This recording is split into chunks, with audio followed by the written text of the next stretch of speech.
uno de los temas de tapa de lo que venimos conversando permanentemente, en realidad desde que el jefe de gobierno porteño, Horacio Rodríguez Larreta, junto con su ministra Soledad Acuña, así lo determinó, tiene que ver con la prohibición, y esta palabra que tanto detestamos, por lo menos yo, y me hago cargo de lo que digo, del lenguaje inclusivo en las escuelas porteñas. Para charlar un poco con una mirada diferente sobre esta prohibición que implementó el gobierno porteño, tenemos en comunicación telefónica a Jorge Altamira, un destacado y reconocido dirigente de la izquierda de nuestro país. Jorge, ¿cómo le va? Buenos días. Vero Sarasola, Walter González, los saludamos. ¿Qué tal? ¿Cómo están ustedes? Buenos días. Bueno, buenos días. Queremos saber un poco su postura con respecto a esto de la utilización o no del lenguaje inclusivo, no solo en las escuelas, sino en distintos estamentos del Estado. Usted sabe que en la provincia de Buenos Aires, en distintas reparticiones, hace utilización del lenguaje inclusivo. Bueno, cuando el Estado determina que hace utilización, establece reglas para utilizar el lenguaje inclusivo, está haciendo lo mismo que Larreta cuando lo prohíbe. Es decir, desde arriba y abajo, el Estado, que es un poder coercitivo de la sociedad, eso no hay que olvidarlo, el Estado es un poder coercitivo en la sociedad, establece una imposición. Acá el lenguaje que vamos a adoptar es el inclusivo, allá el que vamos a prohibir es el inclusivo, y el Estado actúa despóticamente. La cuestión es esta: el lenguaje inclusivo es el lenguaje que utiliza la sociedad. Se puede inventar un lenguaje porque un ideólogo o lo que fuere decide que la construcción lingüística tiene que ser otra. De ninguna manera. El lenguaje acá en Argentina ha evolucionado todo el tiempo, pero ha partido de la práctica social de todo el mundo. Se han inventado palabras, se han adoptado, castellanizado palabras extranjeras, particularmente de Brasil, eso ya lo había notado Jorge Luis Borges, y bueno, las integramos en lenguaje común, porque es así. La importancia de la cuestión del lenguaje es que el lenguaje no es solo para que uno hable con el otro, sino que el lenguaje tiene que ver con el pensamiento. Bueno, precisamente ahí, a ese punto quería que usted me dijera eso porque yo tenía algo para decirle al respecto. ¿Usted no cree que a partir de la ley de identidad de género, de los derechos adquiridos por las minorías y las disidencias, como el matrimonio igualitario, esto no hace que el lenguaje tenga que mutar efectivamente para que reconozcamos al otro, a la otra o al otro como se sienta representado, definido o autopercibido? Porque, a ver, le amplío un poquito la pregunta, a ver si soy un poquito más clara, porque a veces no soy muy clara preguntando. A ver, si la otra persona no se siente ni la ni lo, no se siente ni él ni se siente ella, porque pertenece a una autopercepción de otra categoría, de otro género. De hecho, nosotros tenemos el documento no binario por ley. ¿No es hora de que el lenguaje acompañe a esa disidencia y a esa persona como se autoperciba? Veremos cuál es la práctica social, porque eso de que deba ser de tal o cual modo es una imposición del Estado. Pero hay una ley una ley, Jorge, que lo avala. A ver, bueno, pero la ley también, la ley ha establecido este aspecto de la documentación, ¿no es cierto? El lenguaje es un fenómeno social más amplio. La ley también es una imposición. Cuidado, la ley también es un aspecto coercitivo. No, pero la ley en este caso, Jorge, es un derecho ganado por las minorías que fueron invisibilizadas infinitamente en la República Argentina. Hay leyes que son reclamadas por los trabajadores, por ejemplo la jornada de 8 horas, el gobierno impone la jornada de 8 horas, esa imposición es coercitiva, es una conquista de los trabajadores. En la práctica social, yo no observo que la gente hable con el lenguaje con el lenguaje inclusivo, entre otras cosas porque no ha nacido espontáneamente. El lenguaje no es algo que usted pueda meterle en la cabeza a otro por ley. De ninguna manera. Pero de hecho el Estado de la provincia de Buenos Aires, le hablo, no lo mete por ley. Lo que hace es ampliar derechos y de reconocer a las minorías que se autoperciben de otra forma que no son mediante el género binario, hombre o mujer. No, mire, las mujeres y los binarios están oprimidos y restringidos en derechos en forma extraordinaria. Arranquemos primero por los verdaderos derechos. Todos son Por derechos, ejemplo, no, Jorge, todos son derechos verdaderos. Perdón. No, yo como político, como militante político, tengo que distinguir lo que es real de lo que es un fraude. Porque si la mujer va a vivir una situación de violencia, de desatención completa del Estado, de un poder judicial que obliga a parir a una nena de 10 años, y arranco por el lenguaje, estoy jugando a la hipocresía. Esto lo digo desde el punto de vista político, porque es indudable, por ejemplo, que un gobierno que firma con el FMI y dice que es nacional y popular, es un gobierno hipócrita, políticamente. Entonces, cuidado, porque hay problemas que tienen que ver con la política, donde los gobiernos tratan de disimular lo que son.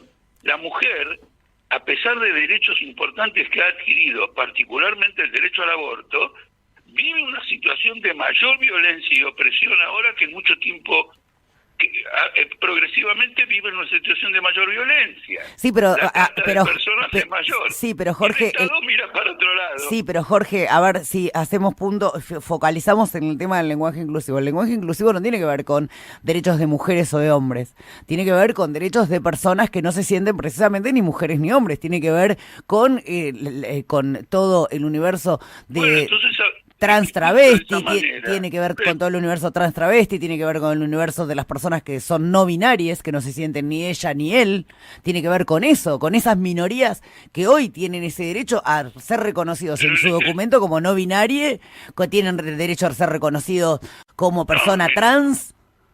Eso es una arbitrariedad. Yo quiero decir lo siguiente, si yo digo, todos los médicos que están acá, y hay médicos y médicas, nosotros en Argentina y en el resto creo que de habla española, sabemos que todos los médicos incluyen a las médicas y los médicos. No es un desconocimiento de quiénes son las médicas. No es porque, es decir, el lenguaje ya ha evolucionado bastante para formular estos universales que incorporan a todo el mundo. Ahora sí, no, a todo el mundo, pero a todo el mundo no incorporan, Jorge, porque las personas no incorporan a todo el mundo, porque las personas que no se sienten ni él ni ella, que no son ni médicos ni médicas, porque son no binarias, serían médiques, porque no son ni mujeres ni hombres, son no binarias, y eso ya tiene reconocimiento legal. El uso del castellano a través del tiempo incorporó que ciertas expresiones, como todos, incluyan a mujeres y a hombres. Ahora, yo no quiero entrar en ese debate, le voy a explicar por qué, porque usted puede tener una opinión sobre esto, yo otra. Ese punto no me interesa. Lo que yo digo es que la construcción del lenguaje no puede ser artificial. No puede salir por decreto ni por un escrito de alguien que dice que un no binario no se siente tal o cual o otro. Es una práctica social. Lo que tiene que recoger la literatura, etcétera, etcétera, es la práctica social. Usted no puede hacer una cosa de tipo completamente artificial. Por otro lado, la lucha por la igualdad de la mujer es acabar con la explotación social. Porque también en el campo ideológico, todos los progresistas que defienden el cambio del lenguaje no luchan por la abolición de la explotación social, no luchan contra el empobrecimiento brutal de la gente. No, por yo ejemplo, diciendo, pero porque usted me sigue, pero Jorge, usted me sigue hablando de mujeres y hombres, y yo le estoy hablando de una minoría que no se siente ni mujer ni hombre. Pero entonces usted está limitando mucho el problema. No estoy limitando, estoy reconociendo, no estoy limitando, estoy reconociendo a una minoría que existe.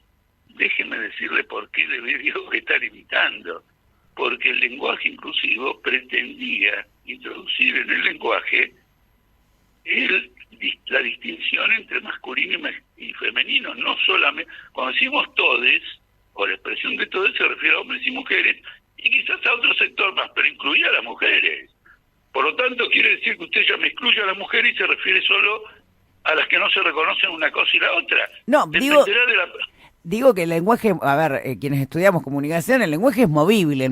A ver, se anuló el voces, usted recuerda, usted sabe mucho más que yo de esto, que antes en Latinoamérica se hablaba de vosotros, que cuando en la época de la colonia utilizábamos el lenguaje castellano mucho más estricto. El lenguaje es movible, el lenguaje se transforma como se transforman las sociedades y va paralelo. Yo no le estoy diciendo que todo el mundo lo tiene que usar ni que todo el mundo lo use. use. Lo que sí cuestiono yo desde mi lugar como comunicadora es el hecho de prohibir, que es lo que hizo Larreta en Cava, y es lo que presentaron acá en provincia de Buenos Aires, un proyecto en conjunto, el diputado de Avanza Libertad Guillermo Castelo, junto con Matías Rancini, diputado provincial de Juntos por el Cambio, para prohibir el uso, no solo en las escuelas, sino en todos los estamentos del Estado. No, usted me parece que ya la confusión es muy grande.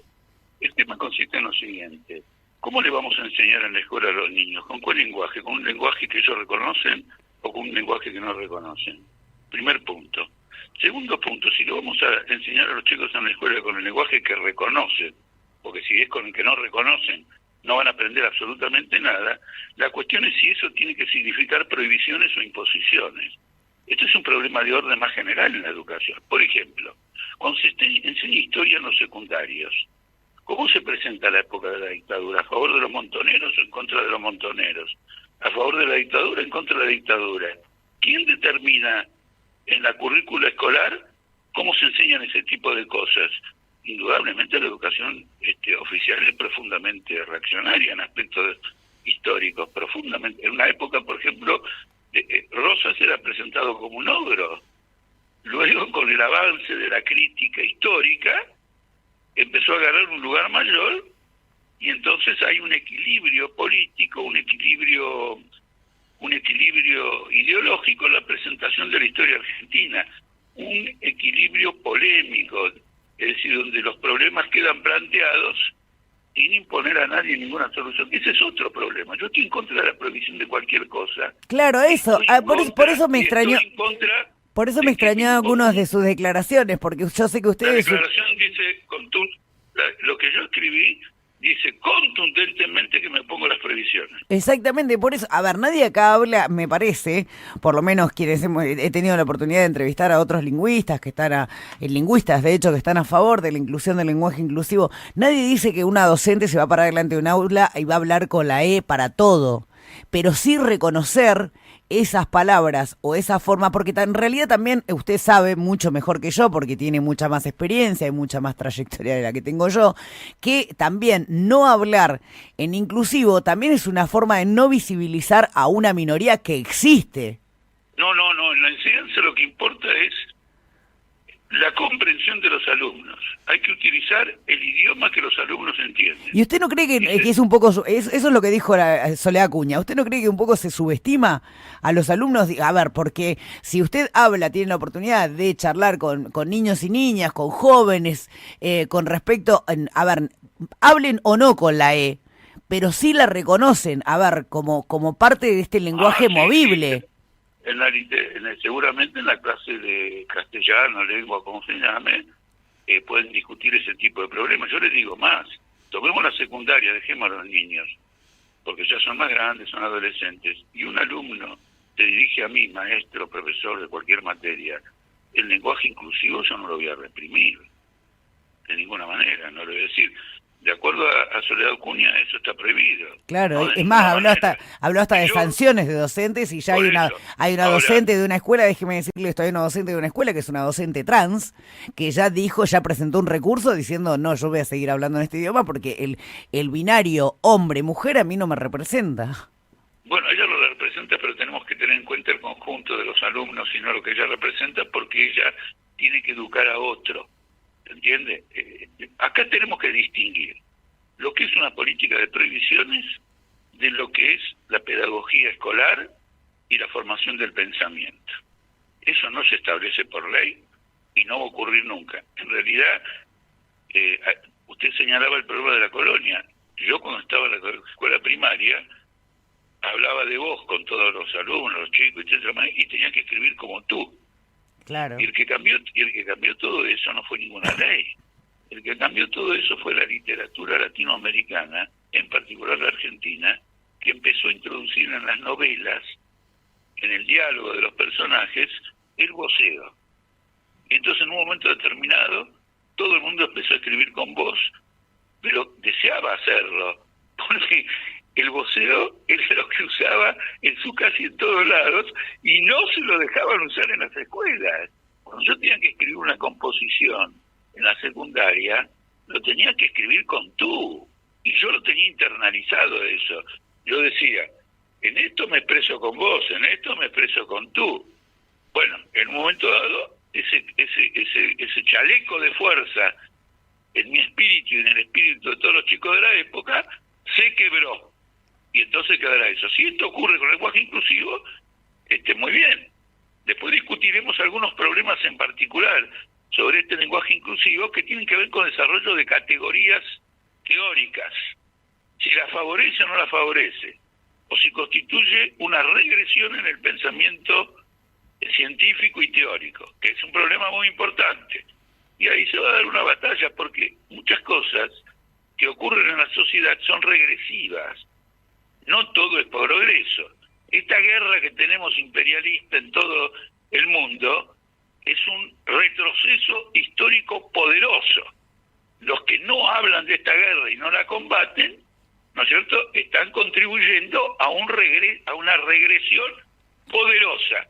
No todo es progreso y puede ocurrir que se produzcan retrocesos en el lenguaje teórico porque empieza a desarrollarse un espíritu de barbarie.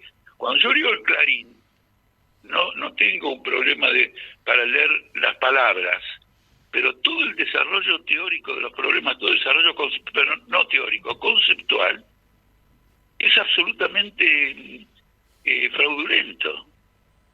Jorge, siempre es un placer charlar con usted. Me quedo con lo que me dijo. Es que está en contra de cualquier tipo de prohibición. Después las mismas sociedades van adaptando sus lenguajes, porque de hecho ya en la República Argentina no se habla de la misma manera en Tierra de Fuego que en Salta. Muy bien, ese es un detalle muy importante. Es un aspecto que quería también indicarle en algún momento, bueno, lo indicó usted, pero quiero señalarle mi coincidencia con eso. No se habla en todas las provincias, y le voy a decir en qué aspecto. Por ejemplo, nosotros acá en la ciudad o en la provincia de Buenos Aires, hablamos con el pasado anterior. Por ejemplo, yo tuve un sueño. En Tucumán dicen, yo he tenido un sueño. Sí, nosotros lo hemos hablado acá. Tengo una amiga santiagueña que siempre me decía, he pasado por tu casa y no te he encontrado. Bueno, muy bien. Y en parte soy la influencia de Bolivia. Por supuesto. Y nosotros en La Plata decimos y nosotros en La Plata, Jorge, decimos pollajería. Por ejemplo, hay que ver si eso progresa o no progresa. De golpe me aparecen palabras que yo no sabía interpretar y me quedé desconcertado y no las usaba. Cuando llegó, especialmente por la gente muy joven, muy adolescentes, y al tiempo empecé a reconocer el uso de esa palabra y la incorporé también a mi lenguaje.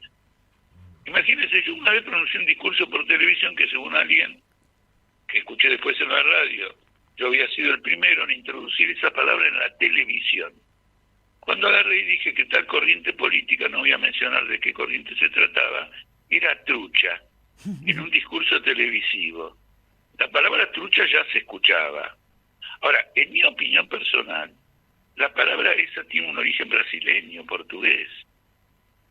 Sí. Así que hay que ver por qué. Porque en portugués existe la palabra trouxe, que es al tonto, ¿me entiendes? Sí. Y bueno, y trucho es... De todas formas, Jorge, discutir el lenguaje inclusivo tiene que ver con una cuestión mucho más política, me parece, que una cuestión gramatical. Tiene que ver con el reconocimiento de las minorías y de las disidencias y el reconocimiento... No creo que sea así. Yo creo que es un intento de un sector político de creer que la mujer puede conquistar plenamente sus derechos. Pero no hablamos, bueno, si no vamos a seguir charlando hasta las 11 de la mañana, Jorge, no es la mujer. Sin abolir la explotación capitalista. La explotación social es la base histórica de la opresión de la mujer. Pero ahí vamos, pero vamos de nuevo, Jorge. Y también de los binarios, de todo. Bueno, ahí me gusta que amplíe. Y del racismo, porque el racismo también es la base, la explotación social es la base. Entonces las corrientes que la gente llama progres quieren, con alteraciones de orden superficial o superestructural, disimular una realidad que el capitalismo está acentuando, agravando y no atenuando. Este es el punto. Jorge, no tengo más tiempo. Como siempre, un placer charlar con usted. Le mando un abrazo grande y que tenga lindo fin de semana. Muchísimas gracias. Hasta luego. Estábamos en comunicación telefónica con Jorge Altamira, un dirigente de la izquierda, con el que muchas cosas de esto de que acabamos de charlar, se lo dije al aire, no estoy diciendo nada que no le haya dicho al aire, no coincido, pero siempre es un placer escuchar diferentes voces y ves que se puede charlar opinando diferente y desde el debate me parece que lógico, sano y con respeto. 33 minutos pasaron de las 9 de la mañana.